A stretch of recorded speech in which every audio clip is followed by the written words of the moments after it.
Cambridge senior English translation bye RN. Mishra course में आपका स्वागत है। इस कोर्स में हम आपको 255 एक्सरसाइजेस सॉल्व करवाएंगे। अगर आप सभी एक्सरसाइजेस सॉल्व करना चाहते हैं तो 9051378712 में संपर्क करें। इस एक्सरसाइज का एक्सप्लेनेशन वीडियो के लास्ट में दिए जाएंगे। तो आइए करते हैं एक्सरसाइज 190 ऑफ 255 2 इंटू। ठीक है, ये नरेशंस है तो कॉमा, डबल इन्वर्टेड कॉमा, सब चीज का ध्यान दीजिए। पंकज कहता है मैं तैयार हूं। Pankaj says I am ready. ठीक है,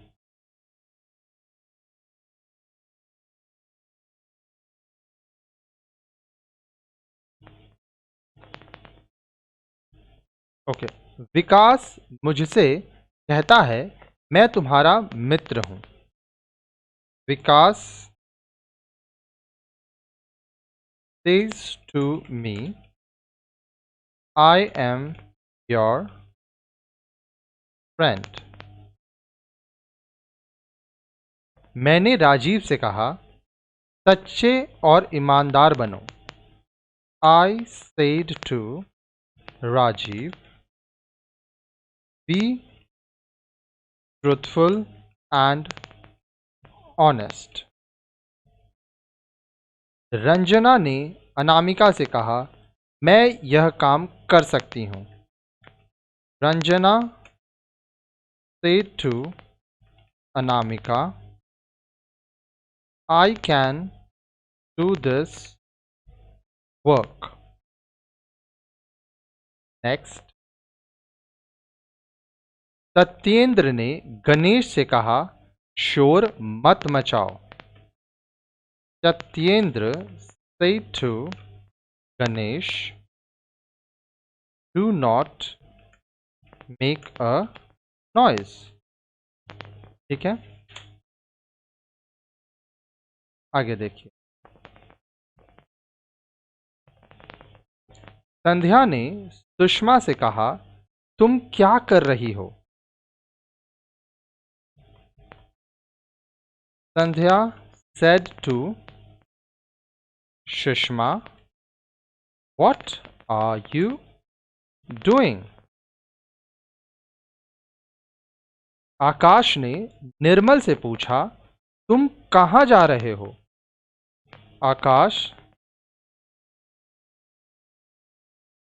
asked Nirmal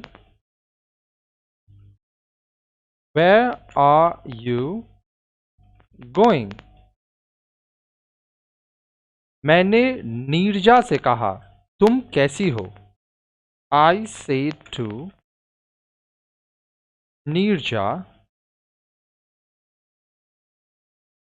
how are you। उसने हम लोगों से पूछा क्या आप लोग तैयार हैं। ही और शी। अब देखिए यहाँ पे फिक्स नहीं है लड़का या लड़की, इसलिए हम दोनों यूज कर रहे हैं। अगर लड़का होगा तो आप ही का इस्तेमाल करेंगे, लड़की होगा तो शी का। ही और she asked us are you ready. ठीक है, मैं सेपरेट कर देता हूं। He asked us are you ready, लड़की होगी तो she asked us are you ready. मैंने उन लोगों से कहा तुम लोग कहाँ रहते हो। I said to them where do you live। Manager ने चपरासी से कहा एक ग्लास पानी लाओ। The manager said to the peon bring a glass of water। आगे देखिए। चपरासी ने मैनेजर से कहा कृपया मुझे 2 दिनों की छुट्टी दें। The peon said to the manager, kindly give me 2 days leave.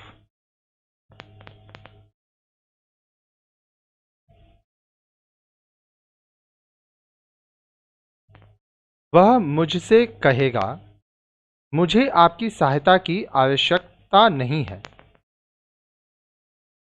He will say to me, I do not need your help. मैं उससे कहूँगा, मैं तुमसे प्यार करता हूँ. I shall say to her, I love you. I shall say to him, I love you. ठीक है, आइए कॉन्सेप्ट की तरफ बढ़ते हैं. सबसे पहले कुछ वर्ड्स लिख लीजिए. Hints for exercise 190 of 255. सच्चा, ट्रूथफुल. ईमानदार, ऑनेस्ट. शोर मचाना, टू मेक अ नॉइज. तैयार, रेडी. लाना, टू ब्रिंग. 2 दिनों की छुट्टी, 2 days लीव. आवश्यकता होना, टू नीड. ठीक है, आवश्यकता होना, नीड. ओके, यहाँ पे हम लोग नरेशंस किए. नरेशंस के ऊपर ये टोटल 8 लेसन्स है. 91, 92, 93, 94, 95, 96, 97. ठीक है. किसी वक्ता के कथन का प्रस्तुतिकरण नरेशन कहलाता है. वक्ता जैसे बोल रहा, आप अगर वैसे बता रहे हो तो उसको नरेशन कहते हैं. Types of narration. अब देखिए, नरेशन जो है वो 2 प्रकार का होता है. एक होता है डायरेक्ट और एक होता है इनडायरेक्ट. नरेशन 2 प्रकार का होता है. डायरेक्ट नरेशन क्या होता है? किसी वक्ता के कथन को यदि हूबहू ज्यों का त्यों उसी के शब्दों में प्रस्तुत किया जाए तो वह डायरेक्ट नरेशन अथवा डायरेक्ट स्पीच कहलाता है. डायरेक्ट नरेशन या स्पीच में इन्वर्टेड कॉमा का व्यवहार होता है. इनडायरेक्ट नरेशन किसी वक्ता के कथन को यदि ज्यों का त्यों उसी के शब्दों में नहीं बल्कि कुछ हेर फेर कर अपने शब्दों में प्रस्तुत किया जाए तो वह इनडायरेक्ट नरेशन अथवा इनडायरेक्ट स्पीच कहलाता है.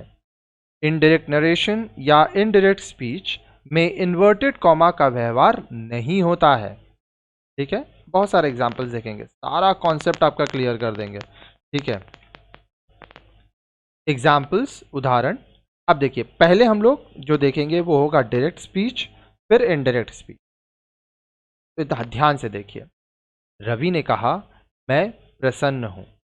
Ravi said, I am happy. Ravi ने कहा कि मैं प्रसन्न हूं. Ravi said that he was happy. ठीक है. संजीव ने मुझसे कहा, तुम गलत हो. Sanjeev said to me, comma, double inverted comma, you are wrong. Double inverted comma closed. Sanjeev ने मुझसे कहा कि तुम गलत हो. Sanjeev told me that I was wrong. अब देखिए वो क्या बोला, Sanjeev said to me you are wrong. तो वो बोला यू आर रॉन्ग, तो एकदम वो जो बात बोला वही बात बताया गया. तो इसलिए वो डायरेक्ट स्पीच है, उसको डबल इन्वर्टेड कॉमा के अंदर रखा गया. अब यहाँ पे उसी बताया वही चीज जा रहा है, बस शब्दों को चेंज किया गया. Sanjeev told me that I was wrong. ठीक है, मतलब तो वही है. नंदिनी ने पल्लवी से कहा, क्या तुम अस्वस्थ हो? Nandini said to Pallavi, are you unwell? Indirect में कैसे होगा? नंदिनी ने पल्लवी से पूछा कि क्या तुम अस्वस्थ हो? Nandini asked Pallavi if she was unwell. Akshay ने विजय से कहा, मैं मुंबई जाऊंगा. Akshay said to Vijay, I will go to Mumbai. Akshay ने विजय से कहा कि मैं मुंबई जाऊंगा. Akshay told Vijay that he would go to Mumbai. समझ में आ रहा है? ठीक है, बहुत सारे एग्जाम्पल्स करेंगे तो सब क्लियर हो जाएगा। राहुल ने मुझसे कहा, आप कैसे हैं? Rahul said to me, how are you? Rahul ने मुझसे पूछा कि आप कैसे हैं। Rahul asked me how I was. ठीक है। अंजलि ने संध्या से पूछा, क्या तुम नाराज हो? Anjali asked Sandhya, are you annoyed? Anjali ने संध्या से पूछा कि क्या तुम नाराज हो? Anjali asked Sandhya if she was annoyed. Akash ने मुझसे कहा, तुम्हारा नाम क्या है? Akash said to me, what is your name? Akash ने मुझसे पूछा कि तुम्हारा नाम क्या है। Akash asked me what my name was. ठीक है, अब ध्यान से सुनिएगा और समझने की कोशिश करिएगा। ऊपर दिए गए उदाहरणों से यह स्पष्ट है कि हिंदी में डायरेक्ट स्पीच से इनडायरेक्ट स्पीच में परिवर्तन के नियम अत्यंत सरल है।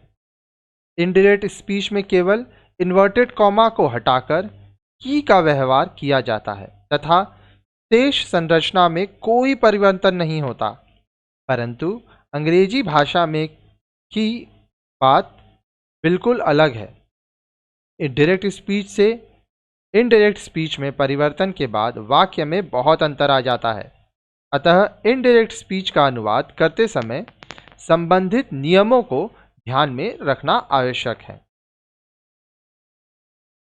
सबसे पहले हम ऐसे वाक्यों का अंग्रेजी अनुवाद करना सीखेंगे जो डायरेक्ट स्पीच में है और जिनका अनुवाद भी डायरेक्ट स्पीच में करना है। जैसे नीचे के वाक्यों को ध्यान से पढ़ें। राजेश कहता है, मैं एक अफसर हूं। Rajesh says I am an officer. इस एक्सरसाइज में ये जो हम लोग कर रहे हैं, हम लोग डायरेक्ट स्पीच का ही सेंटेंसेस बनाए थे। आगे हम लोग सब कुछ बनाएंगे। विमल मुझसे कहता है, मैं बहुत प्रसन्न था। Vimal says to me, I was very glad. मैंने अमित से पूछा, क्या तुम थके हो? I asked Amit, are you tired? Ashok ने संतोष से पूछा, इन दिनों तुम क्या कर रहे हो? Ashok said to Santosh, what are you doing days? Ankita Anjali से कहेगी, मैं तुम्हारी सच्ची सहेली हूं। Ankita will say to Anjali, I am your true friend. ये सारे डायरेक्ट स्पीच है, जैसा बोला गया सेम वैसा। मैं विनय से कहूंगा, मुझे तुम्हारी सहायता की आवश्यकता है। I shall say to Vinay, I need your help. उसने मुझसे कहा, कृपया मेरी सहायता करें। He said to me, please help me.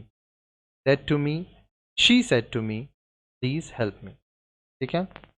Note, से या सेड के बाद कोई ऑब्जेक्ट रहने पर टू का व्यवहार किया जाता है, परंतु टेल, टोल्ड, आस्क, आस्क्ड के बाद टू का व्यवहार नहीं होता। जैसे he said to me, Rahul says to me, I said to him। क्योंकि से और सेड है।